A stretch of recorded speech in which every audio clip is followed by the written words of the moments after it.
Hello, welcome to uh, Unicorn Princess Tarot. So, ito yung reading natin for Earth Sign, Taurus, Virgo, and Capricorn. Take only what resonates. Love reading to, guys. Sa mga hindi pa nakaka-subscribe sa channel, pa-subscribe na lang, pahit ng notification bell. And, yeah, let's start your reading, Earth Sign. Love reading to. Pwede magkapalit-palit ang roles. Depende sa nangyayari sa'yo. By the way, kung gusto mong magpabook ng reading, ito ang details para dyan. And also, TikTok shop namin, Unipri, UNIPRI. Ayan. And follow mo rin ako sa TikTok. May mga sinishare ako doon na maaaring hindi mo napapanood dito sa YouTube. So, and also yung aming Facebook page, Madam Space P. And yung aming Instagram, Madam Unicorn P. Let's start. What do we have here for the sign of Earth sign? Isang shuffle na lang. Sana makuha ko energy mo. Pag hindi ko nakuha, okay lang yan. May mga next readings pa naman tayo. Or check mo na lang yung mga videos na na-upload ko na might be nandun yung reading for you. Wait lang, may buhok. Okay. For the sign of Earth sign, Taurus, Virgo, Capricorn. Okay, you do have here spring. This is a seed right here with the spring, ano? And limitations, fears. Okay, yung iba sa inyo, there's some kind of new beginning. Na pwedeng yung iba nakakatakot, ano? Or part of you is natatakot regarding dito sa new beginning na to. Kasi, it's like a new beginning na parang hindi ka, kumbaga hindi ka komportable, no? It's like a new beginning na pwedeng you're not so sure kung ito ba'y papasukin mo or hindi. And might be, nakikitaan mo ng potential or kagandahan ito, but at the same time, you see this as parang may mga what if, alam mo yon, parang hindi mo siya basta-basta pwedeng i-grab. But, yeah. I don't know kung ikaw to na recently lang there's this pagsusorry na ginawa or someone is mad at you and then nagkaroon ng parang misunderstanding and then this person is saying sorry kasi nakakakita ako ng parang person who is may mga ginawang kasalanan and admitted naman doon sa mga ginawang kasalanan and now saying sorry.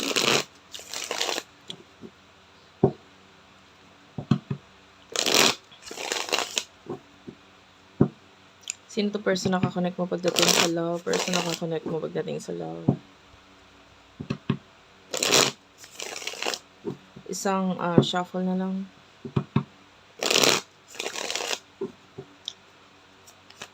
Person nakakonect mo pagdating sa love. You do have your epiphany. And trust. Divine time is here, and bottom of the deck is stability. I mean, ito person na to is looking forward na magkaroon ng stability sa buhay niya, and yun yung focus niya, maging stable. Person na ito is, I feel like hindi siya masyadong nagmamadali pagdating sa connection niya. Taking time nga eh. Taking time, pinaprocess niya yung kanyang emotions, yung kanyang situation, and pwedeng may mga bagay na alam niyang kailangan niya munang tapusin muna. Breakthrough is here. Itong person na to is parang nakawala siya or na anuhan siya, parang nawala yung tinik kumbaga sa puso't isipan niya. So pwedeng may mga bagay na dumating or na anuhan siya, parang na-experience siya ng mga nakaraan na parang hindi ito okay para sa akin, pero hindi siya komportable. But then, nagkaroon siya ng realizations about that. So, medyo ngayon okay na yung there's harmony, there's peace dito sa person to. Kasi pagdating dun sa mga bagay nga na yun ay pwedeng nagkaroon ng understanding or naintindihan niya na. Parang ganon. And, yeah. Emotion ninyo sa isa't isa. Emotion ninyo sa isa't isa for the sign of Earth sign, please. Sun, Moon, Rising, Venus, Jupiter, Earth sign, inner child, and renewal, healing. So, ngayon, may mga bagay na parang pinagsisisihan mo. And nakikita natin na parang wala ka na magagawa doon, nangyari naman na. So, all you have to do is to heal from that. Tapusin, parang ganun. Kumawala doon sa pag-iisip doon sa bagay na yon. And now, nandun yung part of you is alam mong vulnerable ka pa sa bagay na yon. Mahina ka pa sa ganung usapin. Tinatablan ka pa sa ganung usapin. Pero nandun yung parang, at least tanggap mo na. Kasi might be, nandun nga yung regret, no? Nung pagsisisi, nandun naman talaga. Pero nandun din yung parang, nangyari naman na wala na akong magagawa. Tanggapin na lang. So, maybe it has something to do sa shadow side mo, mga pinagdaanan mo nakaraan, mga ginawa mo nakaraan, na part of you is nagsisisi. Yung iba nga kasi pwedeng may mga ginawa ng mga nakaraan. And, ito yung bagay na pinagsisisihan mo and pwedeng involve yung person na kakonect mo and I can see you saying sorry about this and nakakita tayo dito ng parang babaguhin ko or ayusin ko na, now I know kung ano yung dapat kong gawin. So I'm seeing a person na ganun, either the person ang nagsasabi sa'yo ng ganun, nagsasorry, or tinatry niya baguhin yung kanyang actions, or ikaw ito. So, ano yung emosyon ng person na ito for you? Person na kakonect mo. Cycles is here. Close off. Guarded. Could be dealing with an earth sign, Taurus, Virgo, Capricorn. Alam mo, from the word itself, no? Yung guarded or grounded. Parang ganun yun. Parang hindi basta gagawa ng hakbang itong taong to nang hindi niya sigurado kung anong kalalabasan. This person is looking forward sa change. Pero siya mismo sa sarili niya, parang takot din gumawa ng change. Parang kailangan mo na sigurado. Kailangan mo na isipin 100% bago mag-take ng action sa isang bagay-bagay. Sa isang bagay. And some of you, ikaw itong mabilis magdesisyon. And then, itong person na to, yun yung maganda doon. Kasi ito, binabalance ka niya by, wait lang, pag-isipan mo muna, tignan mo muna, ganto ganyan, huwag kang magmadali, huwag kang padalos-dalos, yung parang ganun. And this person is like that. Although gusto niya ng changes, nakikita natin na hindi naman minamadali yung changes. Emotion niya para sa'yo is maingat, okay? Maingat siya sa kung ano sasabihin niya, kung ano yung mararamdaman niya towards you, or kung ano yung, let's say, kung ano yung mga emosyon na ipapakita niya for you. Bakit siya nagiging maingat? Number 1 is hindi nga siya kasi nagmamadali. Pero, let's get more energy doon sa tanong na yon. Ano yung bakit siya nagiging maingat pagdating sa mga bagay na may kinalaman sa kanyang emotions, etc. Ayan, may pag-aalinlangan pa yung iba. Doubt is here. Message and dreams. Some of you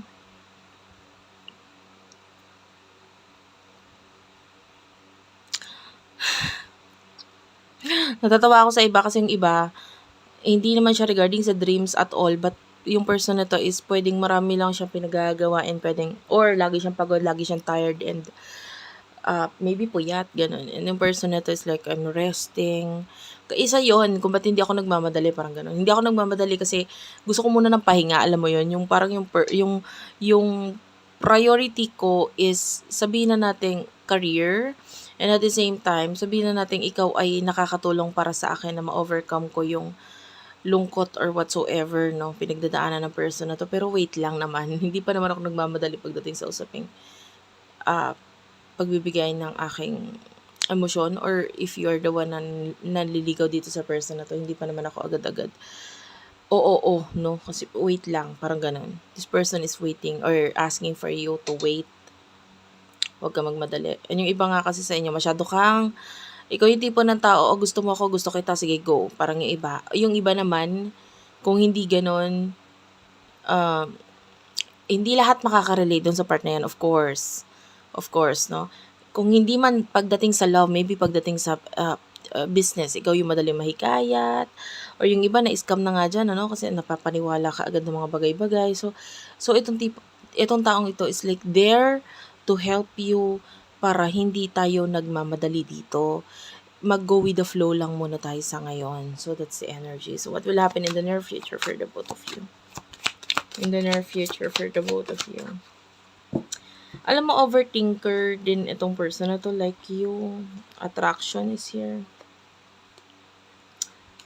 You do have here facade or beliefs.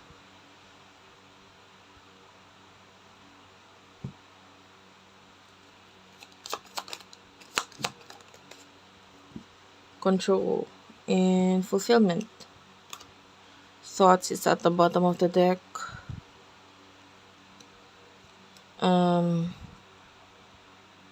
You will be working on yourself in the near future. Ano ba yung mga bagay na babaguhin mo sa sarili mo or pagagandahin mo pa niya? I mean, this is physical improvements. Like, maybe yung iba sa inyo may mga skincare na gagawin. Alam mo, tama yung ginagawa mo. You first have to love yourself para ma-attract mo or mapunta sa iyo yung tamang love for you. So, tama ito kasi nakikita natin dito, you're looking at yourself in the mirror, tinitingnan mo, ano pa bang maganda kong itry? Why not try na mag, um, mag, microblading, yung pagpapatato ba yun ng kilay? Or, you're giving this love sa sarili mo, and the more na nagiging attracted ka mismo sa sarili mo, the more that you attract love at then naman, 'di ba? Gano'n talaga 'yon. Kasi kung ano yung nakikita mo sa salamin, yun din ang nakikita ng ibang tao. No, yung iba pwedeng hindi mo masyadong inaalintana or hindi mo masyadong pinapansin. Pero minsan try mo pansinin, ano pa kaya magandang i-improve sa sarili? I'm not saying you're pangit or what or whatsoever. It's just that kung kung ako sa'yo, no? Mag-focus ka muna sa sarili mo before focusing sa kung sino yung magmamahal sa'yo. Kasi, bakit mo hanapin yung pagmamahal na ibibigay sa'yo ng ibang tao na mismo sa sarili mo hindi mo pa maibigay? So, yung iba sa inyo na hindi pa nagmamahal sa sarili, hindi pa natatry mag-focus sa sarili, you first have to do that. Yung mahalin mo muna sarili mo. And this is what is happening right here. Some of you will be concentrating sa pagmamahal sa sarili nila. And gusto ko yung energy na yun in the future for you. In the near future, pagdating sa person mo, there's this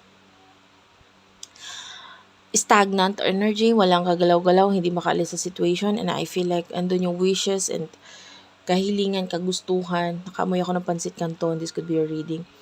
But anyway, itong person na to is like parang wala kasi siyang choice. Parang kailangan niyang sumunod sa policies, rules, or kung sino man ito, maybe a boss or kung ano man yung situation na kinai-stack niya. So, in the near future, there's this longingness na I feel like kahit stuck siya, she or he is happy doon. Sabi ko nga kasi, go with the flow lang eh. Yung person na to. So anyway, thank you for watching. I love you all. Please do like and subscribe, and bye-bye.